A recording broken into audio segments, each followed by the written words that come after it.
Good morning, all. Happy Monday. This is Faith Family Focus, and I am one of your co-hosts, Faith Suggs, former Duke women's basketball graduate, and currently founder and CEO of Brand by Faith, a social media branding company dedicated to telling the story of our clients. And this wonderful man next to me is my father, Schaefer Suggs, former NFL player with the New York Jets and the Cincinnati Bengals, and has also served on the executive board and as VP with the Chicago RPFPC, which is the former players of Chicago. Good morning, Dad. How are you? I'm doing good. The retired professional football players of Chicago. It's always a tongue twister. I know. I'm doing good. I can see you're in a very joyful mood.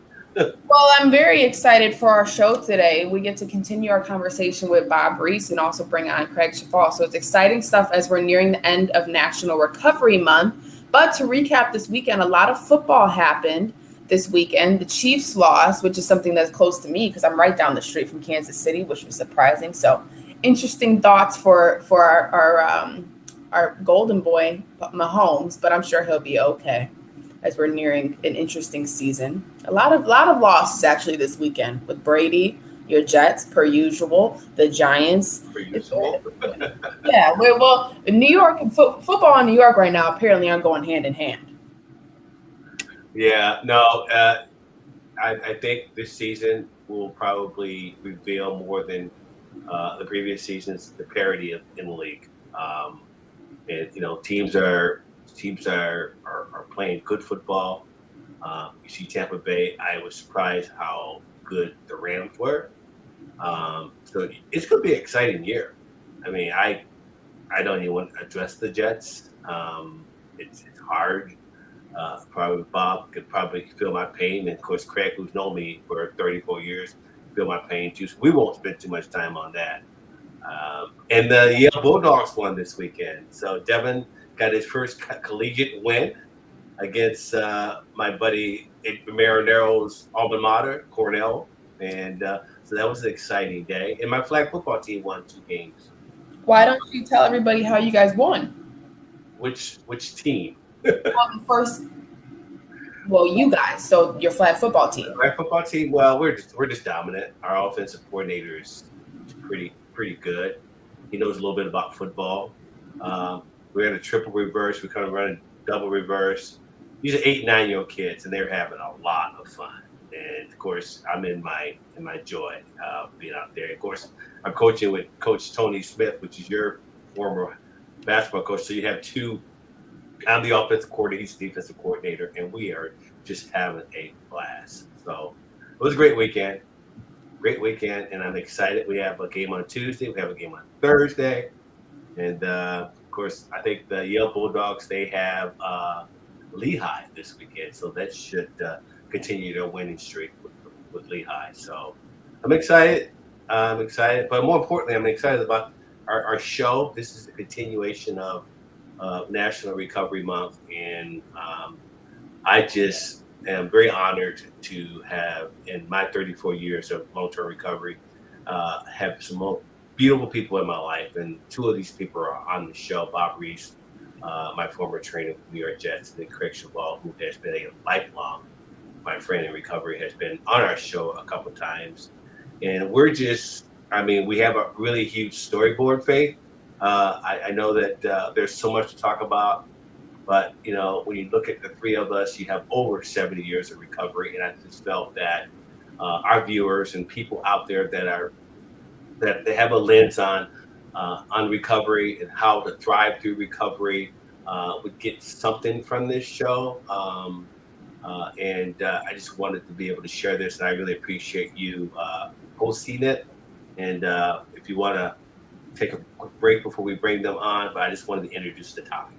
Yeah, so a few announcements, though, before we dive into the topic. We had a great show on Friday with The Huddle with guest Nolan Smith, former Duke men's basketball player, national champion, Awesome show. NBA draft pick, Olympian, gold medalist, and now assistant coach with Duke basketball. So if you guys missed it, feel free to scroll down. It's on our Facebook as well as E360 TV, YouTube, and all of our platforms. And we look forward to letting you guys know who the guest is for Friday. And then also, I am very excited for this show. If you can get a chance, share the show, comment, talk with us, discuss, ask questions. That'd be a wonderful way for us to connect with you guys this morning as we're nearing our episode of National Recovery Month. And after this quick break, we will bring on Craig and Bob and we'll talk about National Recovery Month.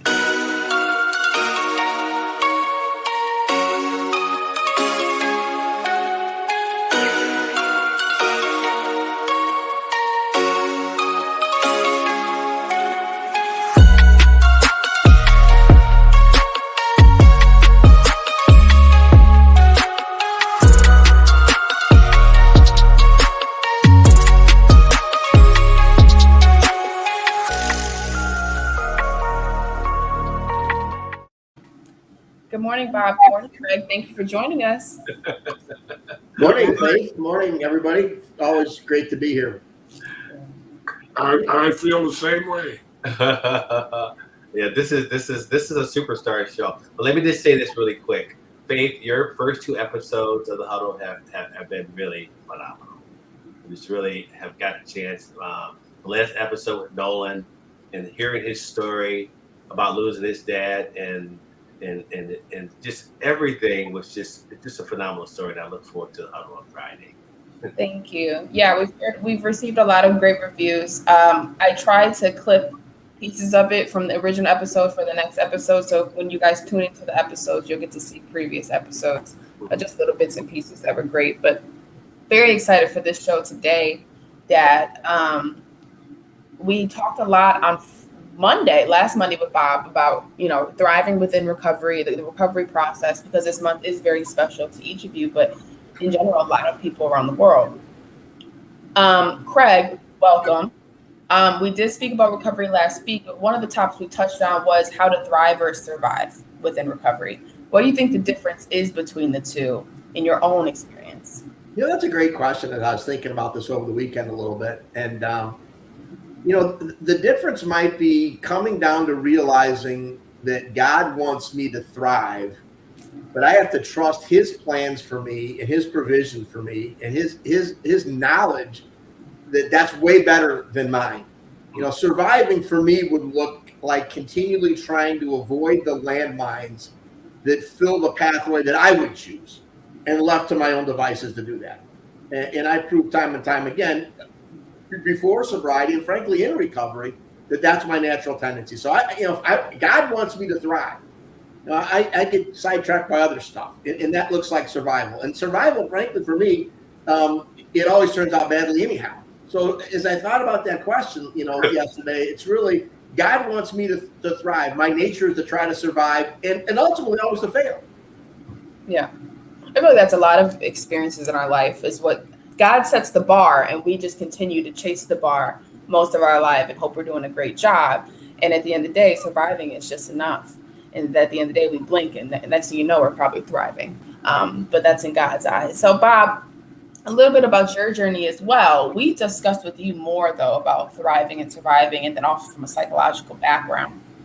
How do you think you can shift from, or when did you see the shift from when you were just surviving to when you took ownership and started to see thriving becoming and something that you really taking ownership of?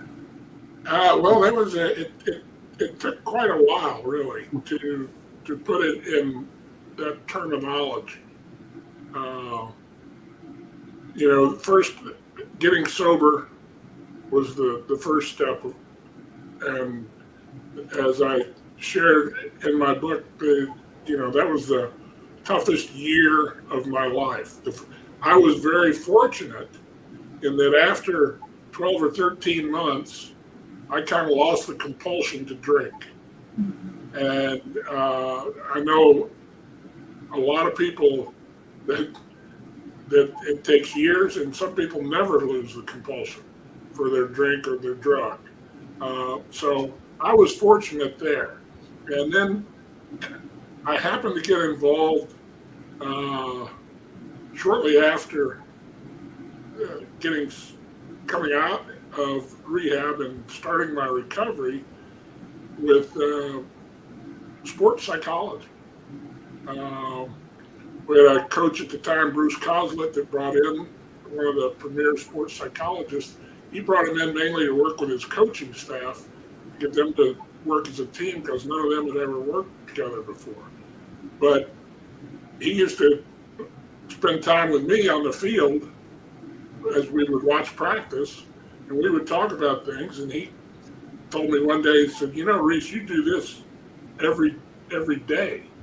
And I said, what do you mean, do this? He said, you do sports psychology, the way you talk to these players, the way you build them up, the way you handle their rehab, the way you get them back on the field. He says, you're doing this stuff all the time.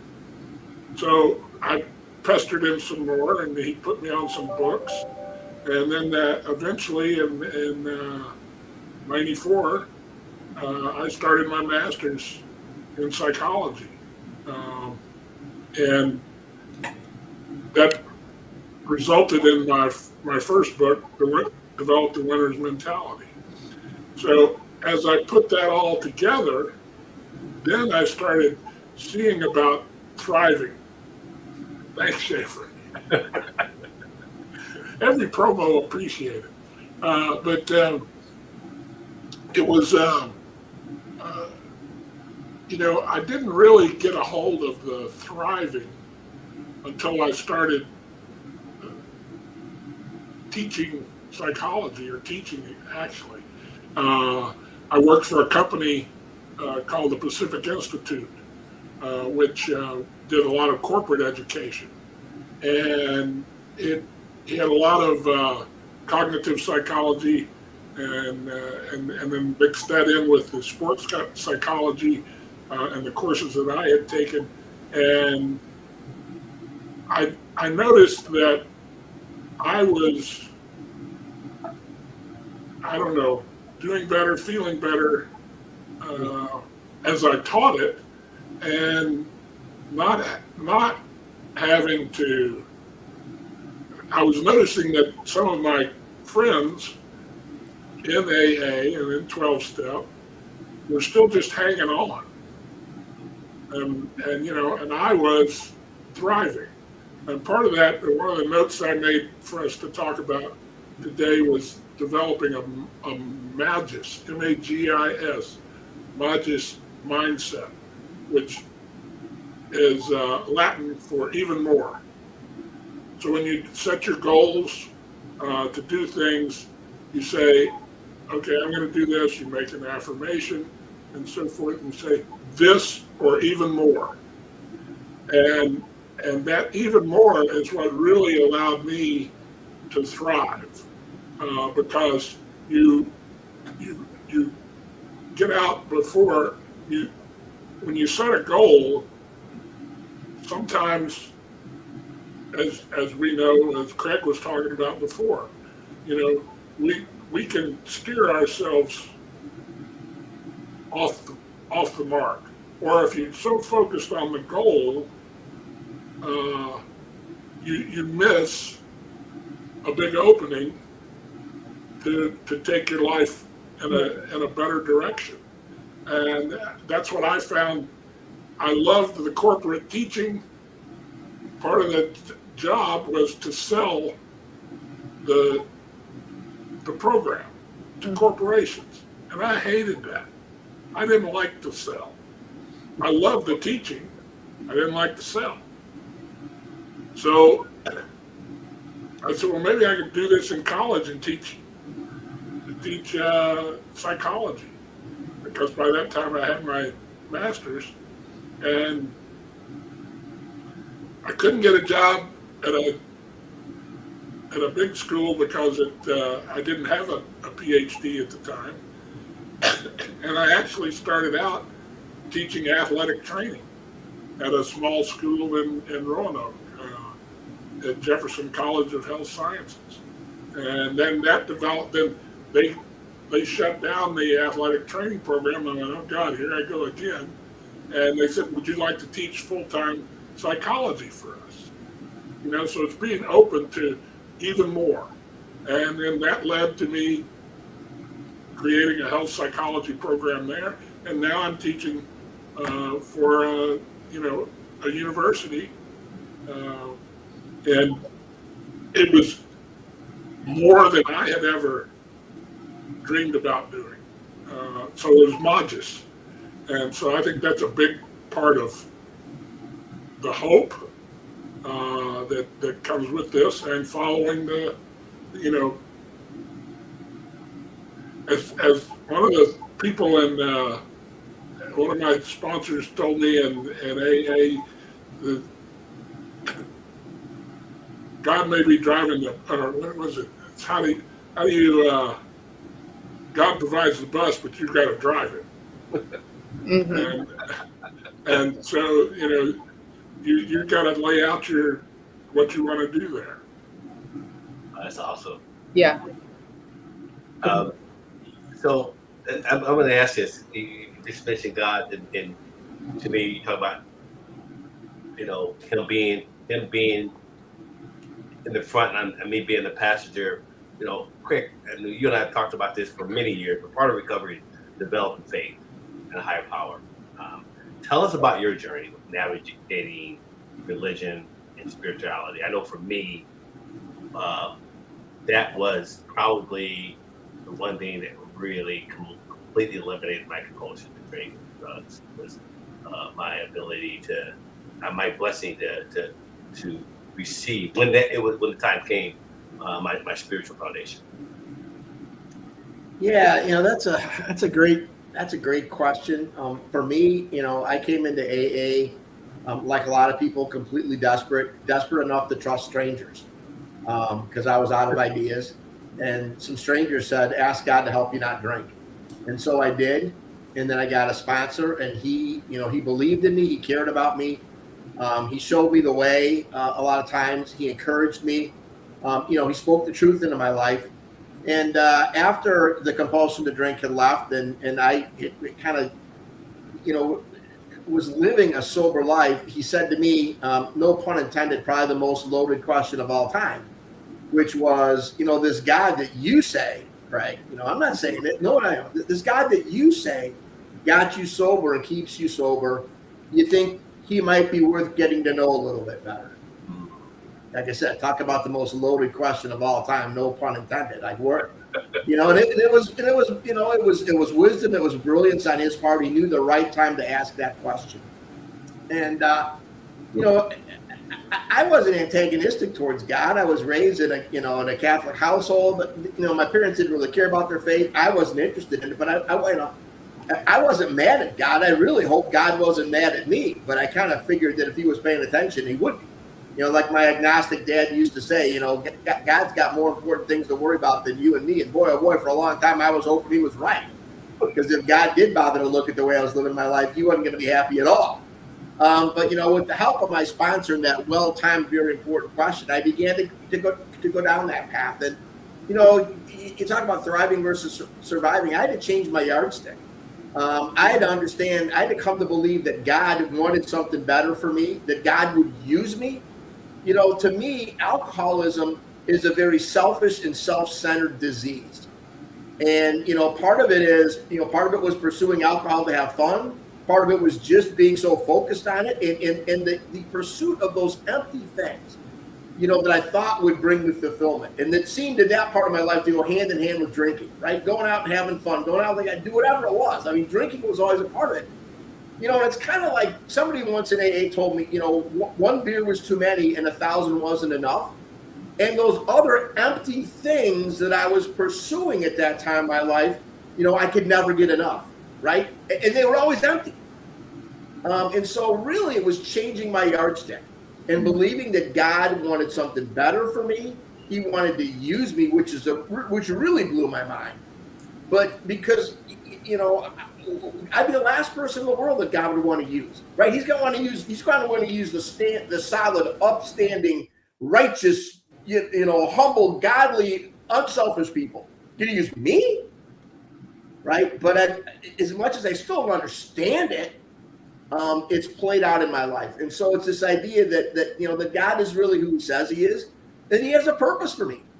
And his primary purpose is to use me. Whether I'm an athletic trainer or a football player, whether I'm a lawyer, whether I'm a young media executive, it doesn't matter. He wants to use me. And that would have never occurred to me but it certainly has helped me. I mean, I love kind of learning a little bit about Bob's story. It's like, you go through the process of recovery and early recovery, and then what do? You give yourself to people. I mean, to me, that's the antithesis of the selfishness and the self-centeredness and the self-absorption of alcoholism. And man, oh man, you talk about the tension. I'm still a work in progress, very much so. And some days I feel like the progress is nil after all these years. But I believe what God says when he says he wants us to conform us to the image of his son, in which we were originally created. You know what? And that's never going to end on this side of heaven for me. I mean, what would it look like to end? Yeah, here I am. I fully reflect the image of Christ. Here, look at me. Like, no way. The best I can hope for is to be a work in progress. And I'm like most guys, like, I don't want to be a work in progress. I want to be done and move on to the next thing. So that's another thing. I'll stop for now. But later on, I'll talk about how important relationships are in navigating that. But I'll stop for now. I need to breathe. Yeah. And I think one of the biggest things you said in that moment was forming a personalized relationship with God, knowing God for you and not just knowing the God that all know God, right? It's Craig's God, right? It's Schaefer's God. It's Bob's God. It's my God. That relationship I have that I've built with him, talking to him daily through my journey, through my adversity that some might not even know about, right? And to be that work in progress, personalizing that relationship makes it a lot more impactful, especially when you wake up and feel like you're not doing enough. To transition a little bit into a kind of piggyback off this actually is to transition into optimism and hope. And a lot of what recovery is filled with is the challenges and the roads and the frustrations and the difficulties and the mental straining that you guys have to go through to get to recovery. And I think while it's an excellent start, hope, it's nothing without hope. It's nothing without optimism. It's nothing without looking towards the bright light, right? Like, there's our opportunity. There's our chance. I'm trying to get to that point. Now, what are some ways you were able to find hope? And we can go around the horn here, Dad, and you can start off. But what were some ways you found hope within addiction? Whether it was hard, whether it was outside factors or relationships. Give us a little inside scoop on what provided optimism and hope for you within your journey. Finding fellowship and sharing my story. That was something huge for me, knowing that I was not alone. Because for so many years I felt I was alone. But finding fellowship and finding true, intimate, real relationship with other people, especially coming from the environment that I came from, where people like you for what you did, who you were, I felt very alone. And early in recovery, that fellowship and sharing my story and listening to stories was the first part of me finding hope in recovery. Yeah. And I think that's a beautiful way, because at the end of the day, when we get to talk about these relationships, I feel like that's a big part of all of this. Craig, what about you? Well, it's interesting. I go back to the whole transition from surviving to thriving. I mean, at the beginning, I hoped that these strangers could give me the magic potion to not drink today. And that's legit. I hope I can get through the next hour without drinking, or today, or this week. I hope I can get to 30 days. And that had to come first. That was right. It's not like, oh boy, if I had to do it all over again. Like, you can't get around that part of it, at least for me and the people that I've met. And then this idea that God wants so much more for me. You guys have heard the rest of my story. I'm not going to get into it today. Faith and Schaefer have, but like, God blessed me beyond what I deserved, beyond what I could even imagine, certainly beyond what I could ever develop the nerve to ask for. But you know what I found myself is I've been in different recovery environments over the years, and I didn't do this on purpose. I just found it happening. I've led a lot of different environments. I've led them in churches. I've led them in our company. I've led them in, I've led AA meetings. I've led home groups of AA. But I always find myself saying to somebody the first time that I meet them and they share a little bit, and I don't know anything about them. In fact, they haven't shared very much because they usually share last, the way I do things, right? Like, other people share, and then you invite the person to share if they want or not. So all you kind of really know is their name and that something's caused them to show up to this thing. You know what that's like, right? How desperate must someone be to show up? That's all I really know about. And I just say, you know what? You don't have to live this way if you don't want to. And to me, fundamentally, that's the essence of hope. Now, again, for me, it blossomed into something much bigger and much better and much more fulfilling than that. I mean, you know what? I'd still go back there and make that same choice. I mean, just being sober and hanging on is better than living the life I was living. Don't get me wrong. But I agree with you guys. Now, I see those guys when I was young in AA, I'd be like, man, oh man, if this is what sobriety is like, just miserable people. angry, unhappy, negative, pessimistic people. And that's one of the things, a number of people, but certainly Schaefer being one of those people that stands out because he was always so positive. And that's really important to see that in somebody that, that they're coming from the same place that you are fundamentally, that they made a mess out of their lives, but they can still find hope. They can still be positive about life. And yeah, I don't have to live the way that I was living, and nobody else does either. Yeah. And that's a big thing too. I think that's a beautiful thing is you don't have to live this way if you don't want to. You have more control than you think you do. Just believe in it. Hope for it. Bob, what about you? What were some ways that you found hope within your process? Well, I think as I listened to my compatriots here, I would say it's a little bit of both. First, I developed hope in the rooms, in the meetings.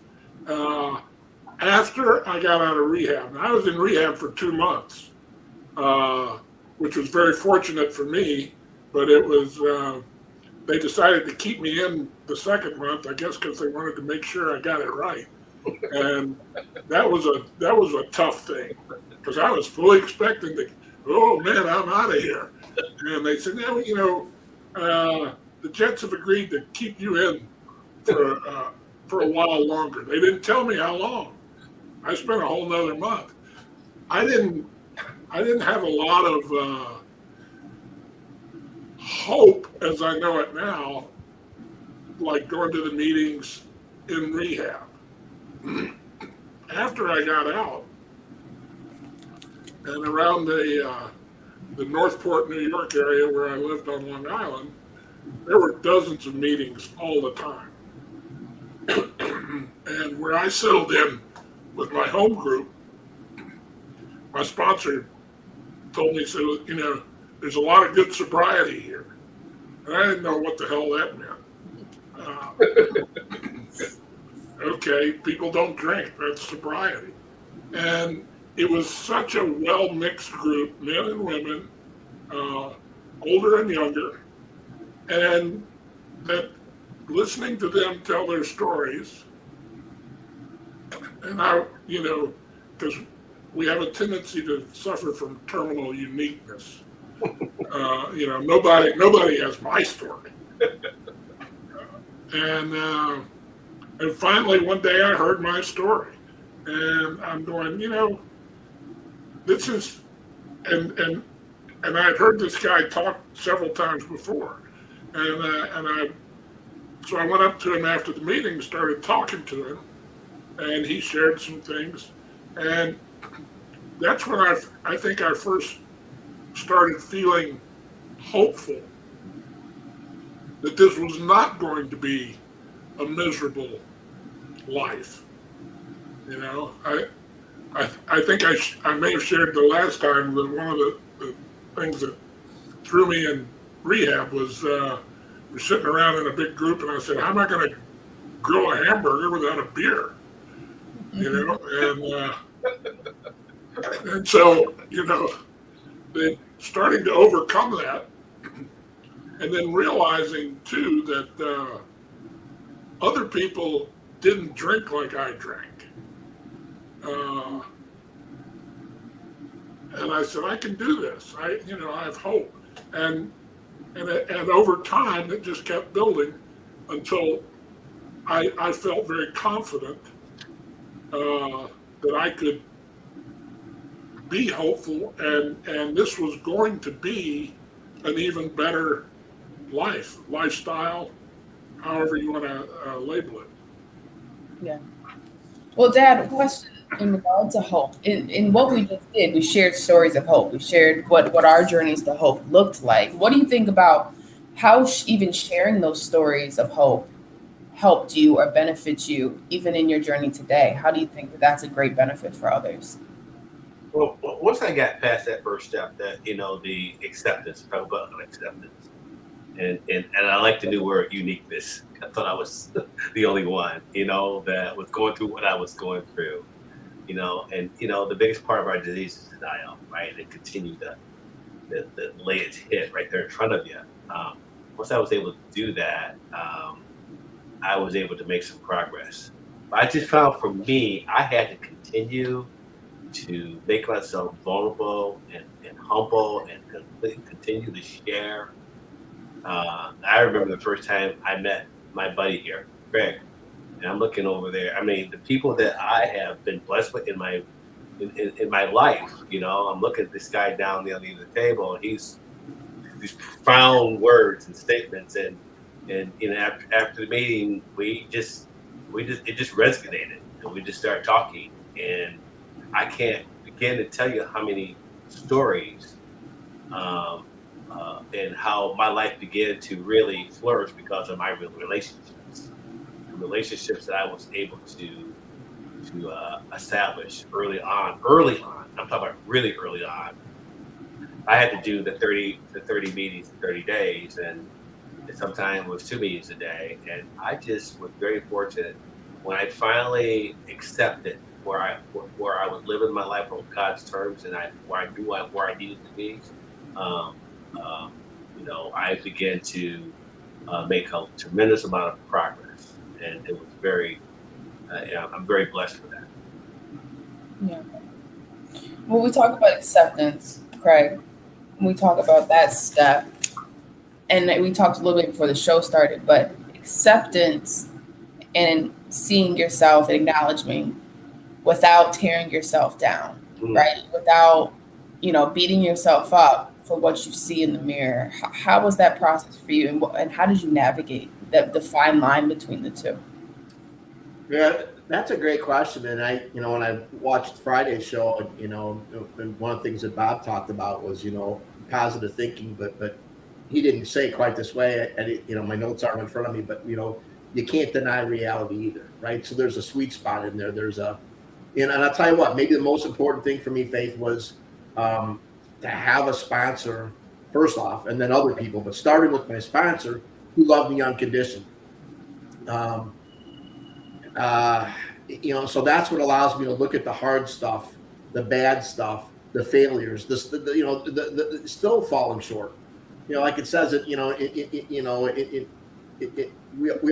all sin, right, and fall short of the glory of God, even now. So to have somebody that knows that about me and sees that in me and still cares about me and still loves me like a brother. I mean, that's a huge foundational rock for me.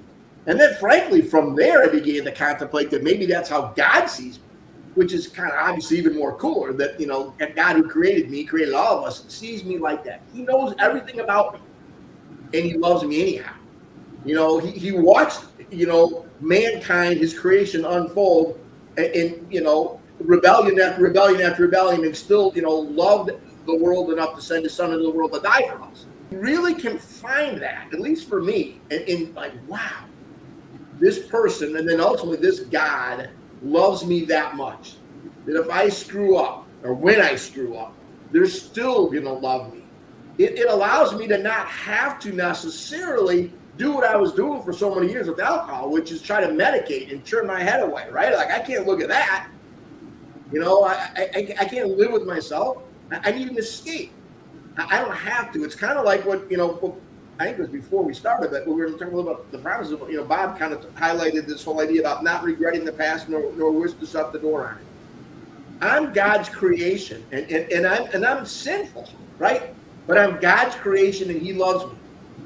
Armed with that, I don't feel that compelling need to run away from myself or deny my past or deny my present, for that matter. Mm-hmm. And I can stay there. I can not medicate, and I can try to let God continue to work in my life, encouraged by people like Schaefer and like my sponsor. Because there's times he's like, yeah, you're the only guy in this world that hasn't figured this out. You're the only guy that's repeated third grade 97 times in AA. Oh wait, no, somebody else that's kind of and part of it is trying to encourage them too. It's like, what does it say about the human condition that we're all, you guys, this whole idea of this whole ministry and this program, wanting to help other people, that you would think to do that and find it fulfilling. Here's Bob, and I don't know too much about him, but from what I was able to piece together last week on that, he was given a chance to live a different life. And how did he respond? He embraced the life and tried to give it to other people. What does that say about us that we're fulfilled when we do that? What does that say about how we were made, that we're fulfilled when we do that? Yeah. Bob, how much do you think of your acceptance in your journey motivated what you do? Writing books, impacting the life of others, and teaching those, right? What everything Craig kind of just talked about. How much do you think, when you were in your journey, when you were having to have that step of acceptance, what do you think motivated you to enter that space? Well, I'll start by saying early on in my sobriety, I was still a New York cynic. And as I used to say at the time, New York was the black hole of cynicism.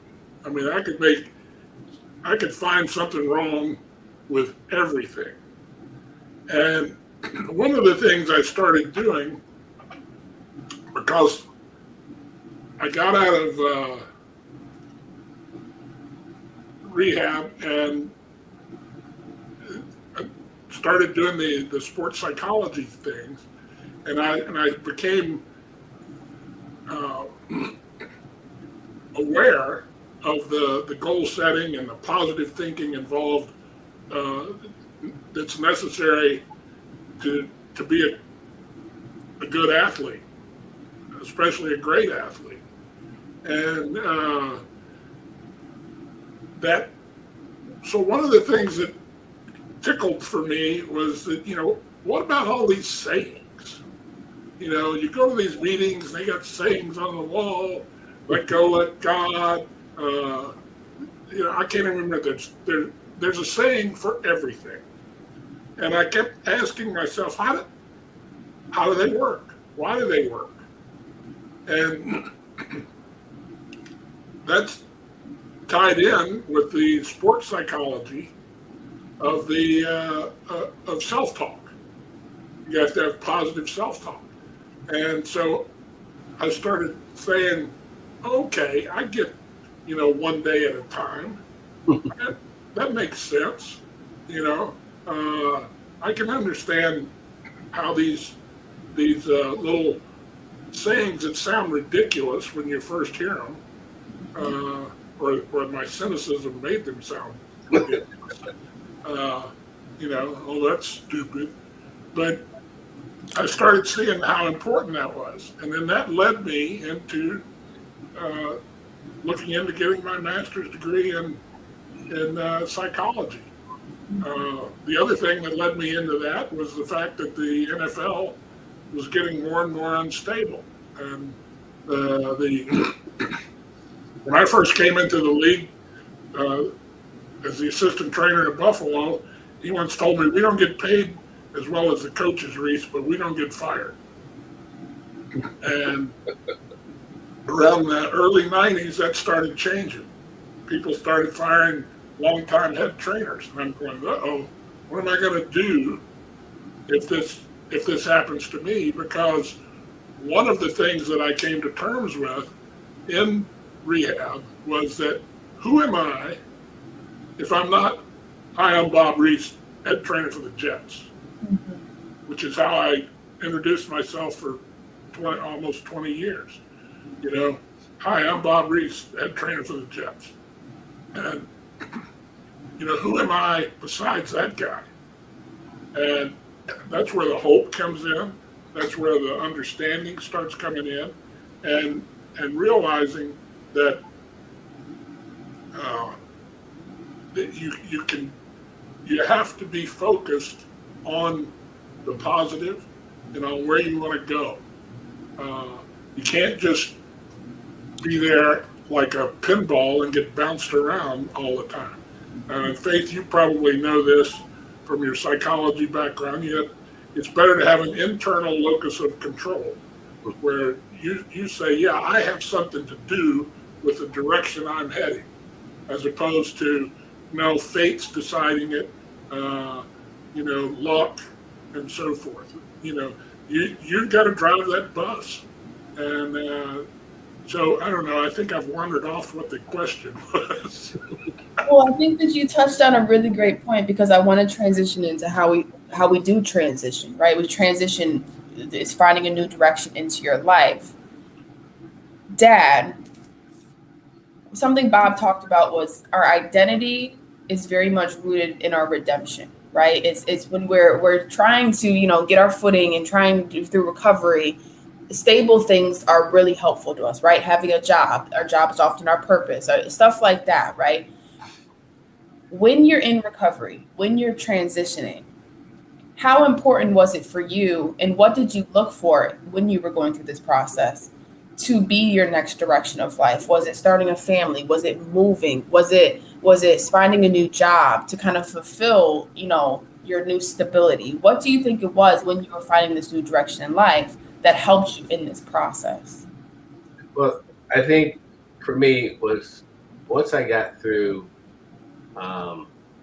the eighth and ninth step. When I got through the forgiveness, the forgiveness part of it, and I began to thrive on this accepting me for that I wasn't a bad person, that I had a disease, and I had to begin the process of redefining myself, as a man, and being around people like Craig and Bob, and being around other recovering people, saying it's okay to be in recovery, but then simultaneously, have to go back and the training camp of life, because I was by myself, so I had to go learn how to get a real job.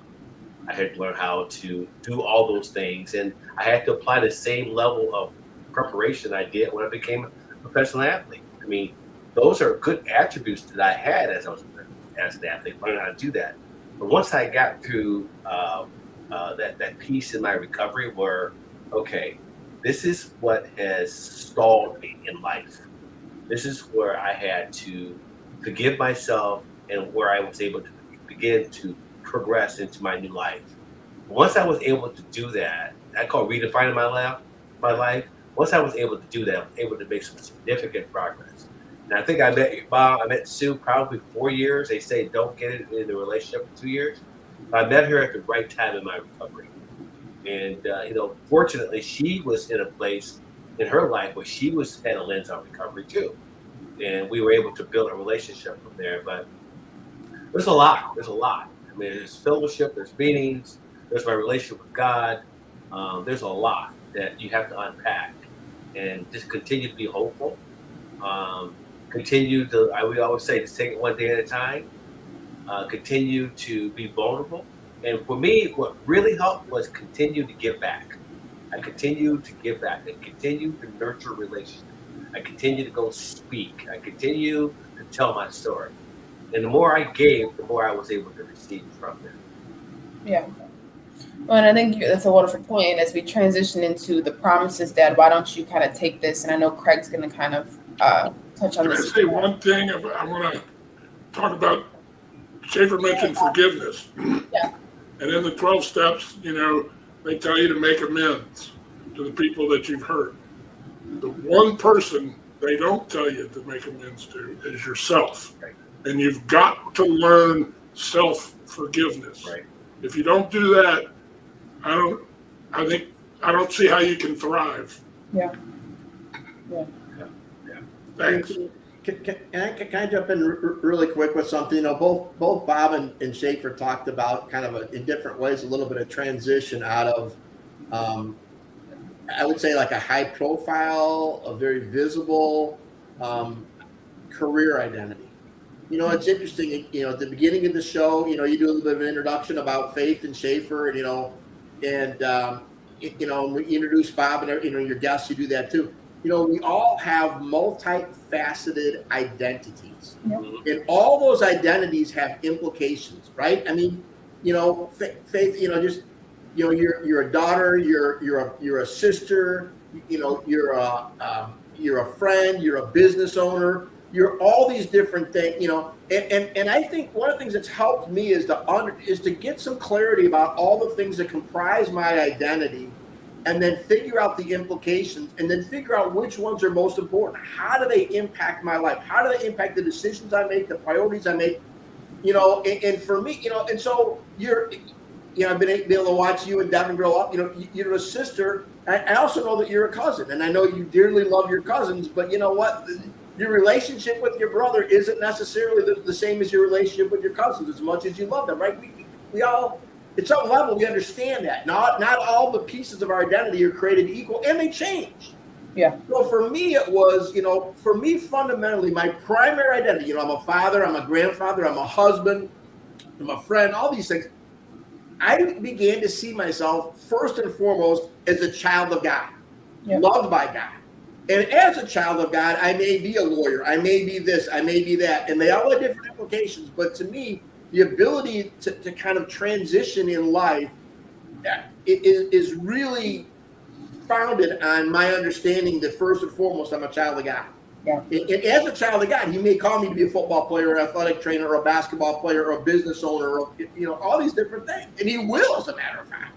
I don't think that's the sole identity for anybody.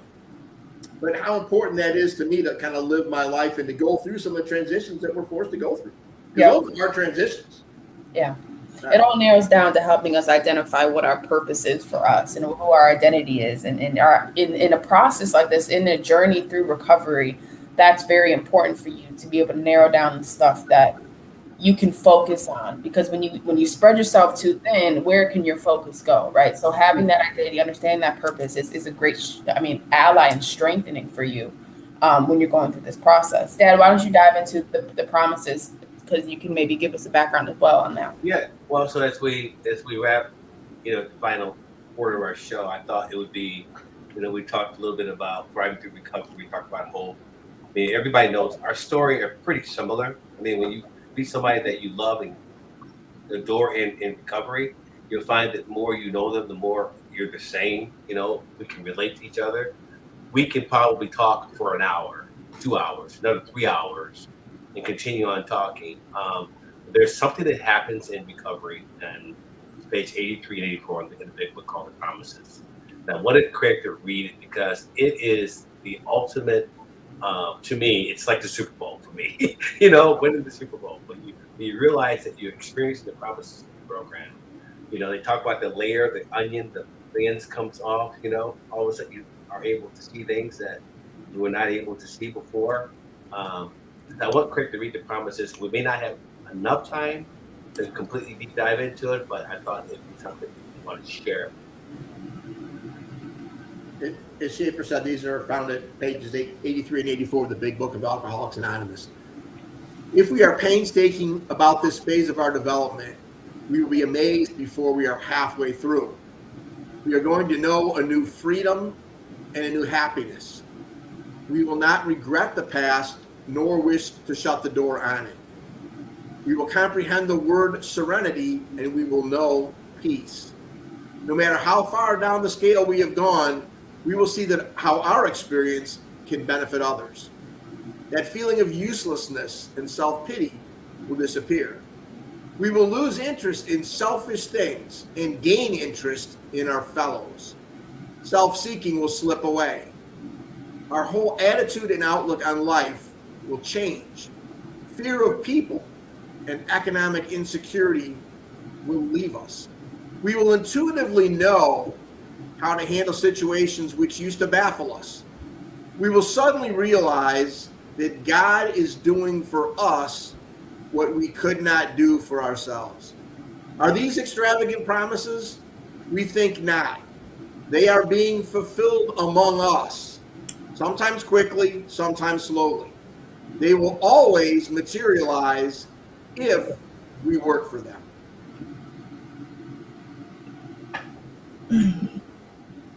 I second that. Amen.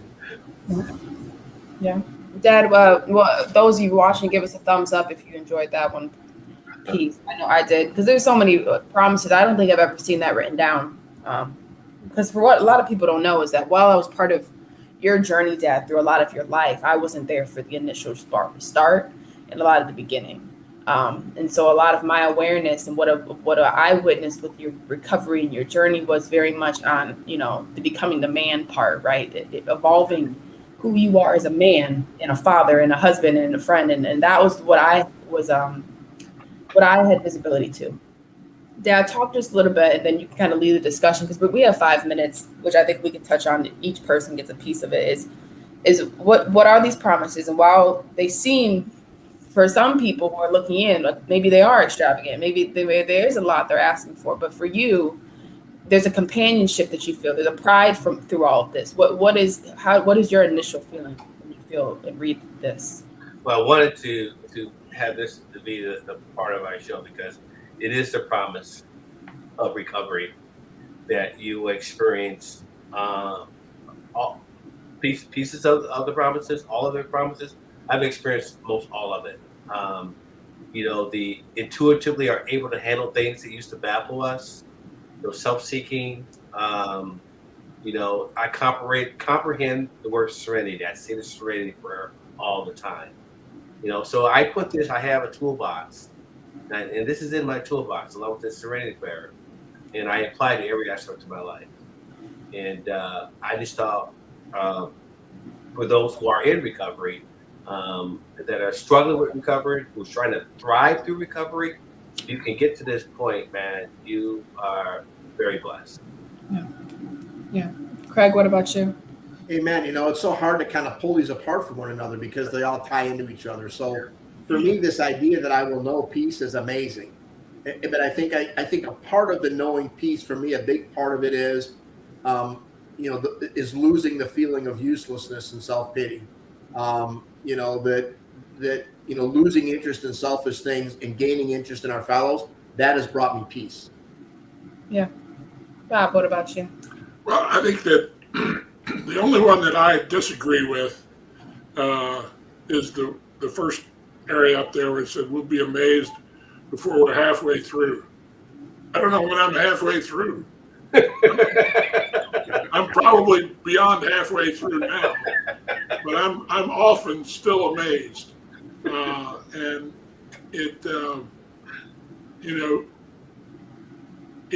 becomes so important that we recognize who we are. And building off what Craig had said earlier, we have all of these self-images.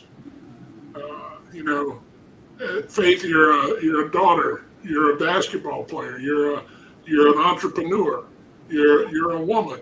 All of these different self-images have components, and we have to look at them almost separately and see which ones we want to build on, which ones we want to eliminate, and so forth. And it can be as simple as, my self-image as, doing the dishes, taking out the trash. We've all got self-images of those things. Now, most of them, it doesn't require any effort or thinking about. But the ones, when we want to change and move towards thriving, that's when we have to look at what is it that we want to change. And it doesn't all happen all at once. It's incremental. It's a little at a time. Do it all over here, a little over there, and all of a sudden it comes together. And just to have the faith that it will. Yeah. No, I love it. And again, that's page 8 through 84 of the Big Book of Alcoholics Anonymous. If you want to take a chance to look it up after the show. I know I enjoyed it very much. I enjoyed the show in general. 2 really great guests to kind of highlight this topic. Bob, you did a great job on Friday, and then Craig, you and Bob both did an amazing job today. A great way to start the week as well. Dad, what do you think? Awesome. This is again, both of these friends of mine have been a tremendous part of my life, have touched my life, and will be lifelong friends. And of course, the fact we have recovery in common is really awesome. And I just, doing this and having an opportunity to share my story with people like Bob and Craig, it continues to give me hope. Let me tag on to that 1 second, Faith. The great thing about the fellowship is that Schaefer and I can go for years and not have any communication. And then all of a sudden, some reason we have communication, and boom, it's, we already, not only do we have this shared past at the Jets, we have a shared past in 12-step. Yeah. And in recovery. It's wonderful. Yeah. Fellowship is a wonderful word for it, for sure. Well, thank you, Craig. Thank you, Bob, for joining us this morning. And we look forward to having you back one day. So. Thanks for having us. It's always a pleasure. It's always a great fun. Thanks. Thank you. Maybe next year. Awesome. And thank you, everyone, wonderfully for joining us this wonderful Monday morning. A quick quote of the day, because we missed it early in the show. Nothing is impossible. The word itself says, I'm possible. And so as we continue on, National Recovery Month comes to a close. We head into October and a wonderful fall. We appreciate everyone for joining this Faith Family Focused family per usual. Thank you, of course, to Amazon Fire, YouTube, Facebook, Roku, Apple TV, and of course, our key platform out of Phoenix, Arizona, E360 TV. Again, this is Faith Family Focused. We're going to use our faith as a vehicle to help heal and sustain others and strengthen their own family core. And of course, our slogan with our Suggs mugs. Let go, let God. Let go, let faith. Let go, let love. Everyone have a wonderful rest of your week. And we'll see you guys on Friday with the huddle.